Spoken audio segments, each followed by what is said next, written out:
Bienvenidos a Recomiéndame un libro, yo soy René Morales y el día de hoy vamos a hablar de un libro fantástico que posiblemente defina gran parte de la cultura maya, o sea, posiblemente el único documento fidedigno que tenemos completo nosotros, pues, sus herederos, los herederos de la cultura maya.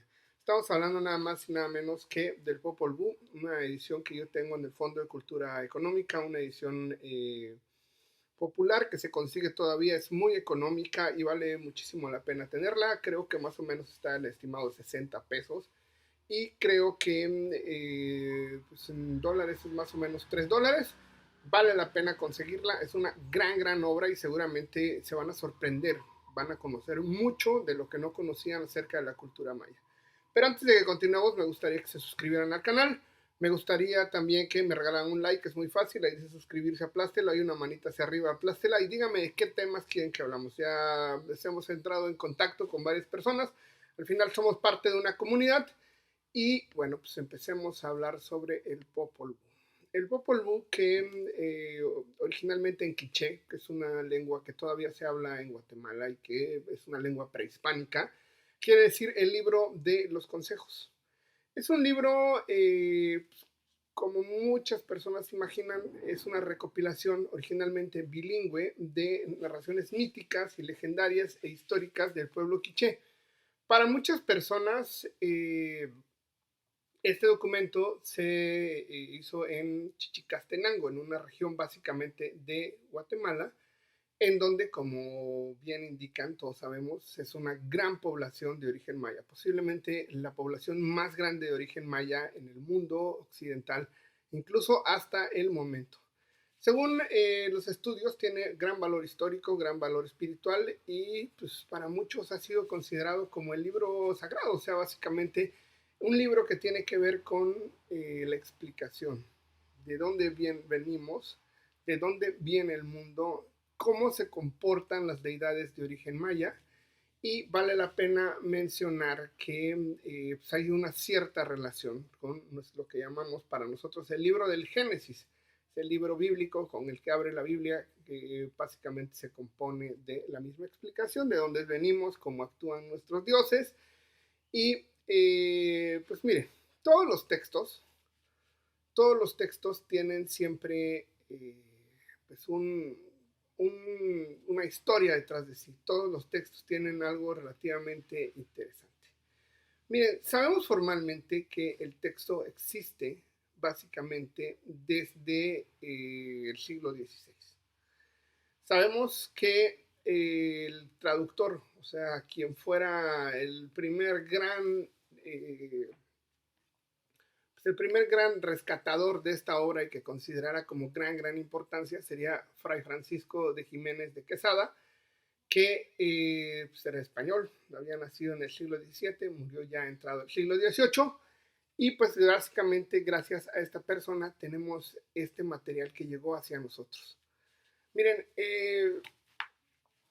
hay discusiones formales si el trabajo de Francisco Jiménez, quien es el que transcribió y tradujo en el siglo XVIII este trabajo, verdaderamente es como se debería de hacer. Sabemos que hay un texto que escribió este señor que se llama Historia de la provincia de Santo Vicente de Chiapa y Guatemala, que comenzó a escribir ya él en 1715. Esto se escribió en un convento de Santo Domingo, porque sabemos que todo el sur de México fue dominado por los dominicos, y básicamente desapareció este texto. Se archivó, se quedó dentro del convento y de repente en el siglo XIX, en 1830, la Academia de Ciencias de Guatemala decide mover pues, todo el archivo de los distintos conventos a un archivo histórico guatemalteco y resulta que pues, ahí aparece el Popol Vuh. Aparece porque en 1854, básicamente 25 años después de que habían movido el archivo, resulta que un austriaco que se llama Karl Scheber pues, descubre el documento y se da cuenta básicamente pues,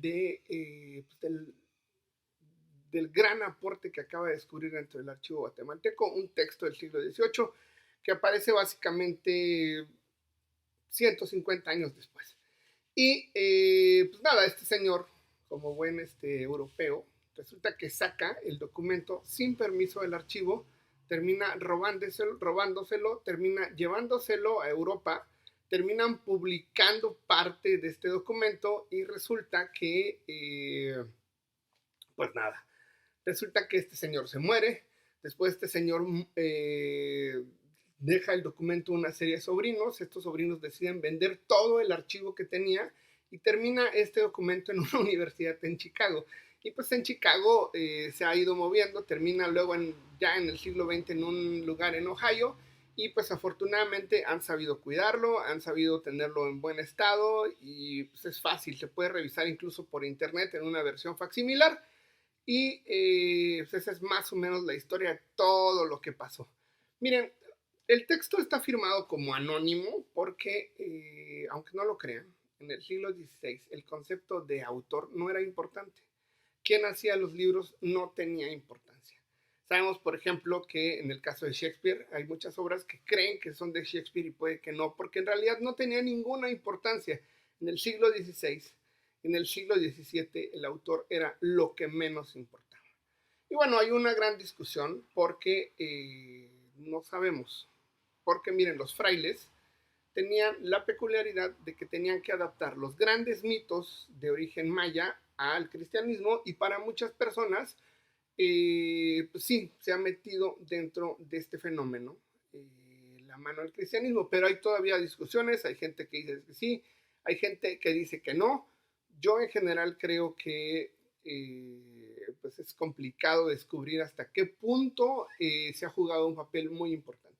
Sin embargo, vale la pena mencionar que en unas excavaciones que se hicieron en el año 2009, se descubrió que ciertos personajes que aparecen en el Popol Vuh ya estaban representados en unos grifos del año 200 antes de Cristo.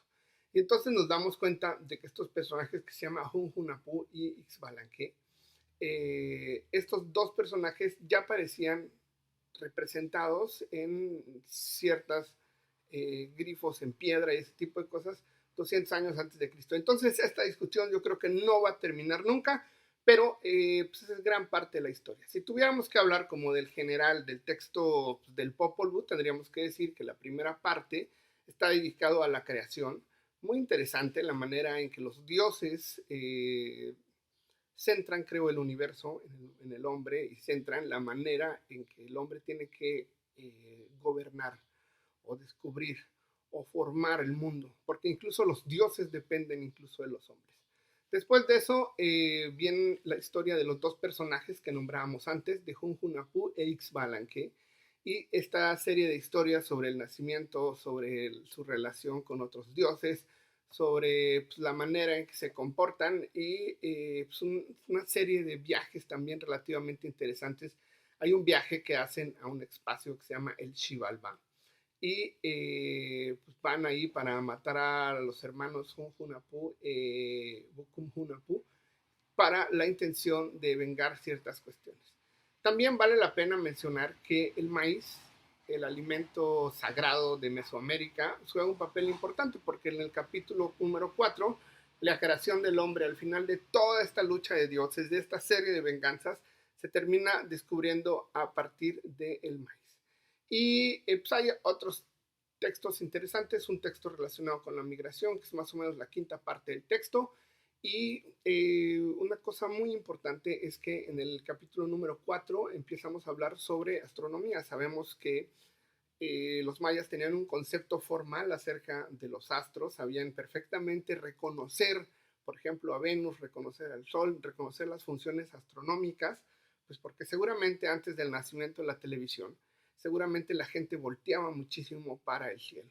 Y bueno, también vale la pena que mencionemos que hay un listado generacional, con esto cierra el libro, y este concepto de las 24 casas, que es muy iluminador, porque al final, como les comentaba, el Popol Vuh, más allá de describirnos la batalla de los dioses o la mitificación de los dioses, básicamente nos describe qué es el mundo maya.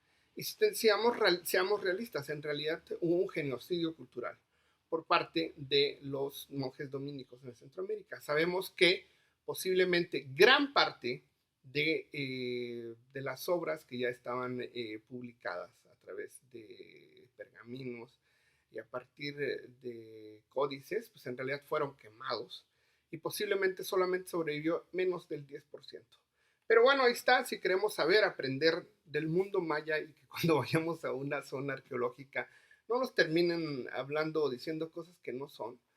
Eh, este texto seguramente es el más importante para entender qué es la cultura maya, de dónde viene y cuál es la manera en que ellos entendían el mundo. La cosmogonía maya está muy bien representada en este texto y ahí está. Me gustaría que me regalaran un like, me gustaría que se suscribieran y que me comentaran de qué quieren que hablemos y qué les pareció el video. Pues ahí está. Nos vemos en el próximo video.